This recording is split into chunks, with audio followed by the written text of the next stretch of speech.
అందజేయాలని ఎంసీపీఐయు నాయకులు కోరుతూ బెల్లంపల్లి తహసీల్దార్ ప్రసాద్కు వినతి పత్రం అందజేశారు. ఈ సందర్భంగా జిల్లా కార్యదర్శి, సహాయ కార్యదర్శులు రాజేంద్ర ప్రసాద్, వెంకటేష్లు మాట్లాడుతూ కాంగ్రెస్ ఎన్నికల్లో ఇచ్చిన హామీలను అమలు చేయడంలో విఫలమైందన్నారు. వెంటనే జాబ్ క్యాలెండర్ విడుదల చేయాలని డిమాండ్ చేశారు. సిగ్గులేని ప్రభుత్వమా, సిగ్గులేని ప్రభుత్వమా, జిందాబాద్ ఎంసీపీఐయు జిందాబాద్.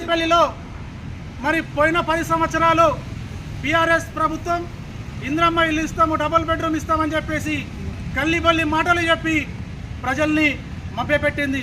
మరి ఇప్పుడు ఉన్న 7 నెలల్లో ఈ కాంగ్రెస్ పార్టీ ప్రభుత్వం వచ్చి కూడా మరి ప్రజలకు, బెల్లంపల్లి ప్రజలకు కావచ్చు, తెలంగాణ ప్రజలకు కావచ్చు, నోట్లో బెల్లం పెట్టి కంట్లో కారం చల్లుతూ ఉన్నారు.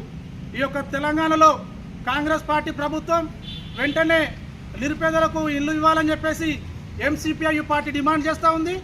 అదేవిధంగా ఈరోజు బెల్లంపల్లిలోని ఎంఆర్ఓ ఆఫీసులో ఎంఆర్ఓ గారికి వినతి పత్రం ఇవ్వడం జరిగింది.